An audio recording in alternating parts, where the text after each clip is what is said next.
नमस्ते YouTube family र यो भिडियो चाहिँ मैले नि राखिरहेको थिएँ होइन र मलाई यो भिडियो चाहिँ अब युट्युबमै आएर हाल्छु भनेर एउटा रिमेम्बरको लागि मेरो भाइको चाहिँ बिहा होइन अन्त मे 10 तारिकको थियो है र अब मेरो भाइको त अब बिहामा चाहिँ मैले एकदम भाइलाई बेहुला बनाउनु पाएँ यसरी सिँगारेर मालाहरू उनेर लगाएर बुहारी ल्याउनु लागि पठाइरहेको थिएँ होइन र मेरो भाइको पनि मँग्नी नै बिहा भएको हो है र मेरो पनि मँग्नी नै हो र मेरो आमा र बाबाको पनि मँग्नी नै हुनुहुन्छ होइन र यो भिडियोले सबैले माया दिनुहोस् है र बिहा भने जस्तै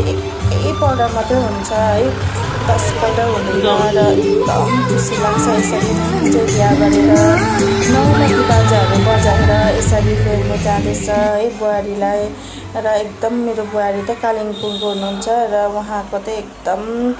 अब है अब बेहुली हुँदा पनि कस्तो खुसी हुन्छ है र त्यो दिनहरू है र एकदम खुसी लागेर ल्याउनु जाँदैछ है ल यसरी नै तपाईँहरूलाई पनि